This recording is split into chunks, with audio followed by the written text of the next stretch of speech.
বছরের সর্বপ্রথম আরবি মাস হলো মুহররম মাস। বিশেষ করে মুহররম মাসের 10 তারিখ, যেটাকে আশুরা বলা হয়, এই 10 তারিখের দিনটা ঐতিহাসিক ভাবে একটা গুরুত্বপূর্ণ দিন হিসাবে বিবেচনা করা হয়। কেন? 10ই মুহররম এই দিনে অলৌকিক কিছু ঘটনা এই দিনে ঘটে।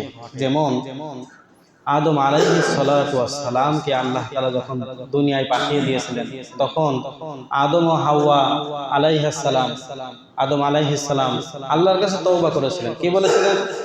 রব্বানা যালামনা আনফুসানা ওয়া ইন লাম তাগফির লানা ওয়া তারহামনা লানাকুনান্না মিনাল খাসিরিন। রব্বানা যালামনা, হায় রব, আমরা আমাদের নফসের প্রতি জুলুম করেছি। আনফুসানা, নফসের প্রতি। রব্বানা যালামনা আনফুসানা ওয়া ইন লাম তাগফির লানা, আপনি যদি আমাদের ক্ষমা না করেন, ওয়া ইন লাম তাগফির লানা, যদি ক্ষমা না করেন, লানাকুনান্না মিনাল খাসিরিন, আমরা তো ক্ষতিগ্রস্তদের অন্তর্ভুক্ত হয়ে যাব। আল্লাহ জুলুম করেছেন, নফসের প্রতি ক্ষমা করে দেন।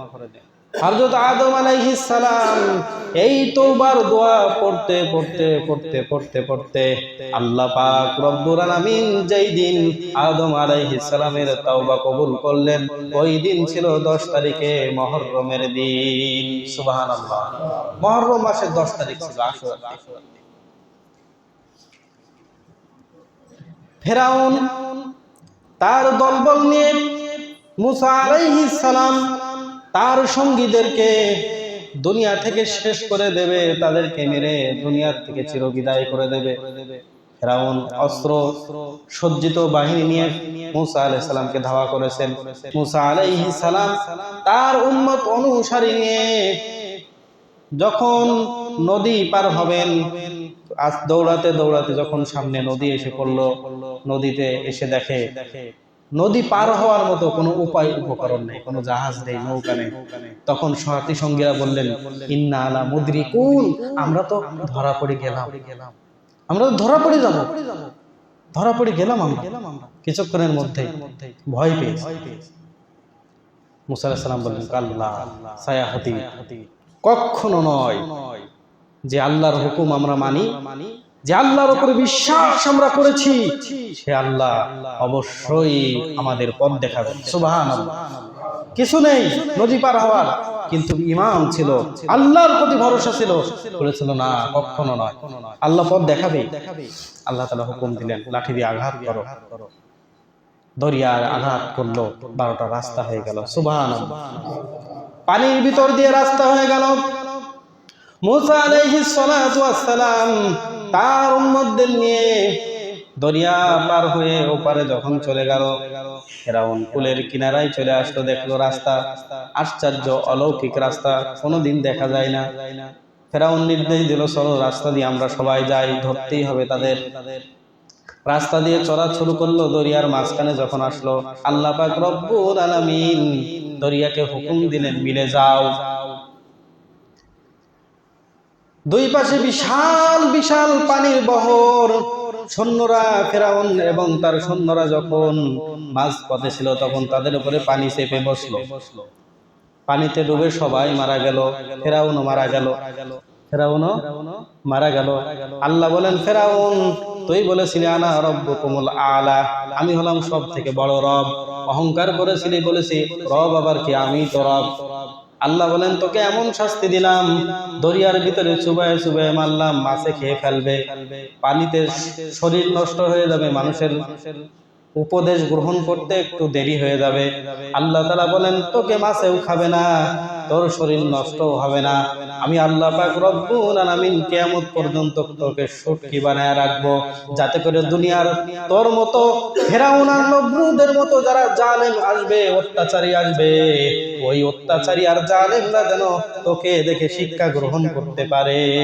ফেরাউনের লাশটা দেখো মিশর জাদু ঘরে, খাইনা মাছি পোকা মাটি সবাই ঘৃণা করে, করে কিনা?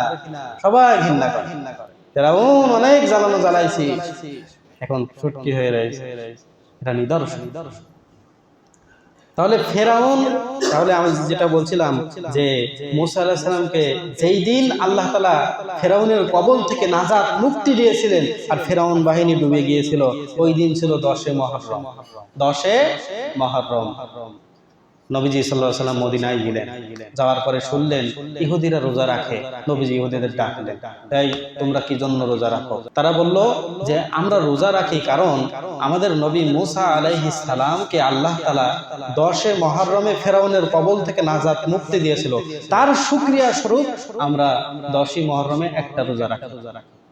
নবীজি বললেন, আমরা তো তোমাদের থেকে, মুসা তো আমাদের ভাই, সেও নবী আমিও নবী, সে তো আমাদের ভাই, সুতরাং তোমাদের থেকে রোজা রাখার জন্য আমরা বেশি হকদার।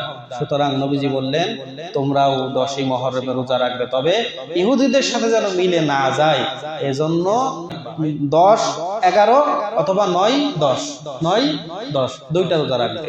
দুইটা রোজা রাখার ফজিলত সম্পর্কে রাসূল কারীম সাল্লাল্লাহু আলাইহি ওয়াসাল্লাম বলেন, 10 মুহররমে যারা রোজা রাখবে আল্লাহ পাক রব্বুল আলামিন তাদের বিগত জীবনের 1 বছরের গুনাহ মাফ করে দিবেন। সুবহানাল্লাহ, 1 বছরের গুনাহ আল্লাহ তাআলা মাফ করে দিবেন। করণীয় এবং অন্যান্য বিভিন্ন নফল আমল করতে হবে। বর্জনীয় হলো হযরত হুসাইন রাদিয়াল্লাহু তাআলা আনহু সপরিবারে এই দিনে কি হয়েছিলেন, ইয়াজিদ বাহিনী কর্তৃক নির্মমভাবে শহীদ হয়ে গেছিলেন রাসূল করিম সাল্লাল্লাহু আলাইহি ওয়াসাল্লামের নাতি। এটাও অনেক দুঃখজনক ব্যাপার। এজন্য তাদের জন্য দোয়া করা, আল্লাহ তাদেরকে তো জান্নাত আরো আলা মাকাম মর্যাদা দান করুন, এজন্য তাদের জন্য দোয়া করা। আমরাও যেন শাহাদাতের পথে, শহীদের পথে হাঁটতে পারি, তাদের মতো ইসলামের জন্য জীবন উৎসর্গ করতে পারি, সেই শিক্ষা নিয়ে রোজা রাখা, আমল করা। বর্জনীয় হলো অনেকে আছে হাসান হুসাইনের প্রতি বেশি মহব্বত দেখাতে গিয়ে রাস্তায় র্যালি বের করে, বিভিন্ন বুক চাপড়ায়, বিলেট দিয়ে নিজেদের শরীর ক্ষত বিক্ষত করে। এগুলো ইসলামের কোনো ভিত্তি নেই, এ আমলের কোনো আগাগোড়া ইসলামের ভিতরে নেই, আগাগোড়া ইসলামের ভিতরে নেই। মহব্বত কিসে প্রকাশ করে? তার জন্য দোয়া করেন, আপনার আমল সুন্দর করেন, এটাই তো মহব্বত। হ্যাঁ, দুঃখ আসলে চোখের পানি আসবে, চোখের পানি আল্লাহর কাছে হাত তুলে ছাড়ে। আল্লাহ তাদের সপরিবারে জান্নাতের আলা মাকাম দান করেন, আমাদেরকেও সেই পথে চলার, সঠিক পথের থেকে জীবন দেওয়ার তৌফিক দান করেন। এভাবে দোয়া করা যেতে পারে। আল্লাহ তাআলা আমাদের আমল করার তৌফিক দান করেন।